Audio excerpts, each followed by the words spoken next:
Monsieur Moulegua, allez-y. RFI. Et puis je reviens par ici.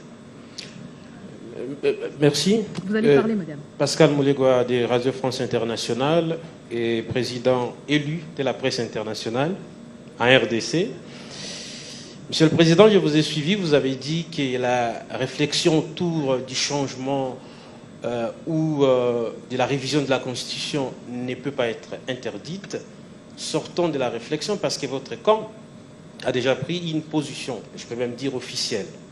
Pour votre camp, vous n'avez plus des mandats, mais plutôt des missions.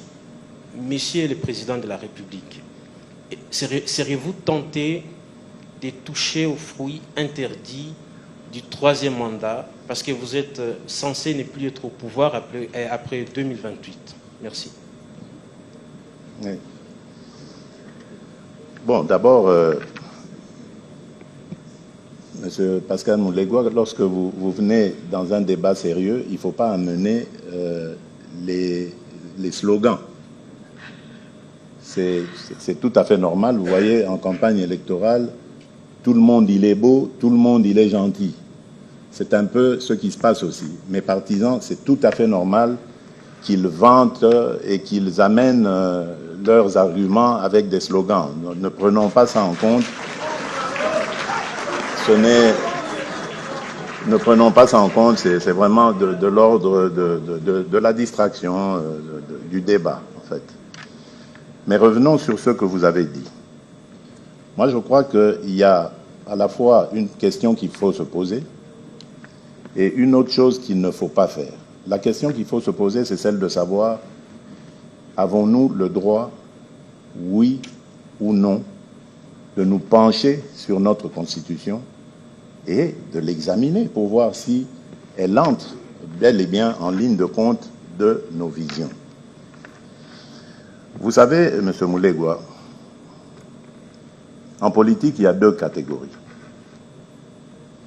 Il y a les hommes politiques, femmes politiques, et les hommes d'État, femmes d'État. Connaissez-vous la différence entre les deux? L'homme politique pense aux prochaines élections, l'homme d'État pense aux prochaines générations.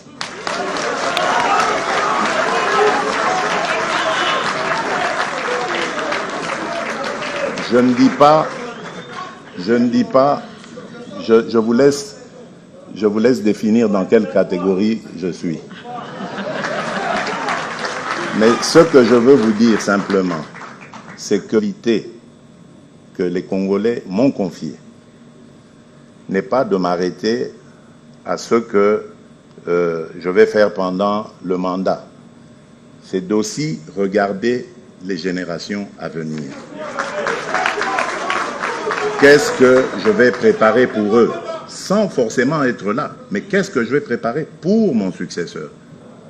Qu'est-ce que je vais faire pour que celui qui va me succéder, ou celle qui va me succéder, ait aussi la facilité, parce que moi je vous dis, moi je me mettrai à la disposition de mon successeur, je n'irai pas prendre les armes contre lui, et à la disposition de la République. Je vais m'effacer pour lui faire vraiment toute l'honneur, tout l'honneur qui lui revient, mais je serai là dans l'ombre, prêt à servir dès qu'il ou elle a besoin de moi. Et donc, je pense que c'est dans cette optique qu'il faut regarder les choses. Qu'est-ce qui est bien pour nous dans cette Constitution? Faut-il la garder ou pas? Qu'est-ce qui nous interdit de nous pencher dessus et regarder cela? C'est ça. Alors la chose qu'il ne faut pas faire, c'est de lier cet exercice à un troisième mandat. Je n'ai pas sollicité de troisième mandat, mais je vous le dis, si le peuple veut que j'ai un troisième mandat, j'accepterai.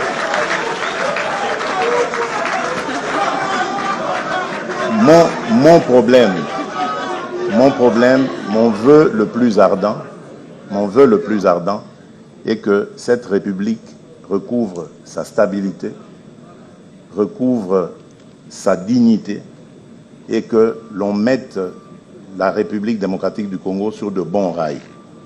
Il ne faut pas regarder notre pays aujourd'hui comme un verre à moitié vide, il faut le regarder comme un verre à moitié plein et se poser la question de comment faire maintenant pour continuer à le remplir. Parce qu'aujourd'hui, nous avons réussi à sortir le Congo du trou noir dans lequel il était. Aujourd'hui, on parle du Congo partout dans le monde. Et ce n'est pas nous, Congolais, qui le disons. Ce sont les étrangers, on les entend, ils disent le Congo est de retour sur la scène internationale. Et d'ailleurs, notre participation, par exemple, au Conseil de sécurité, tout ça démontre que nous jouons aujourd'hui un rôle actif. Nous sommes dans beaucoup de forats. On m'a reproché cela en disant que je voyage, mais vous voyez que ce n'était pas des voyages de villégiature, c'était plutôt des voyages nécessaires. Et moi, je ne demande qu'à rester dans mon pays et à vivre heureux auprès des miens. Donc, oui, moi, je suis pour l'analyse, prendre des experts qui vont étudier cette constitution parce qu'il y a beaucoup de difficultés à cela. Et cela ne doit pas être lié à un troisième mandat quelconque. Je serais heureux de terminer mes 2 mandats en laissant ce pays sur de bons rails, surtout en lui léguant la paix. Mais si les Congolais me demandent de revenir au front, je suis à leur disposition tant que Dieu me donnera l'énergie nécessaire. Donc vous comprenez que pour moi, si changement, révision ou tout ce qu'il y a doit se faire, ce ne sera jamais sans consulter la population, le peuple congolais, c'est-à-dire par référendum.